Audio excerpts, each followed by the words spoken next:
మేమిప్పుడు కొంచెం దూరం నడిచామండి అలాంగ్ మూసి.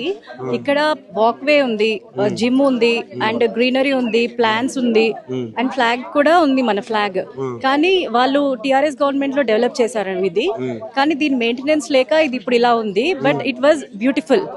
ఇలా డెవలప్ చేయొచ్చండి వితౌట్ డెమోలిషన్ యాక్చువల్లీ. కానీ ప్రెసెంట్ గవర్నమెంట్ డెవలప్ చేసిన దాన్ని కూడా పట్టించుకోకుండా ఇలా రెక్లెస్ గా బిహేవ్ చేస్తోంది.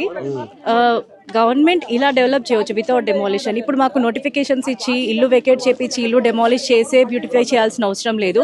ఇక్కడ చూస్తే ఎలాంటి డెమాలిషన్ అవ్వలేదండి. ఇక్కడ పక్కనే అపార్ట్మెంట్స్ కూడా ఉన్నాయి, వాళ్ళ సింగిల్ వాల్ కూడా వాళ్ళు తీసేయలేదు.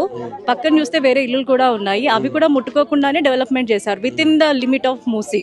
ఇలా ప్లాన్ చేయవచ్చు ద ఎంటైర్ స్ట్రెచ్. ఇప్పుడు ఎంత స్ట్రెచ్ ఆఫ్ డెవలప్మెంట్ చెప్తున్నారో అంత స్ట్రెచ్ కూడా ఈవెన్ ఒక ఇల్లు తీయకుండా ఇలా చేయొచ్చు డెవలప్మెంట్. కానీ గవర్నమెంట్ ఎందుకు అలా ప్లాన్ చేస్తుందో, ఇల్లులు తీసేసి ల్యాండ్ అక్వైరింగ్ ఎందుకు పాల్పడుతుందో అర్థం అవ్వట్లేదు.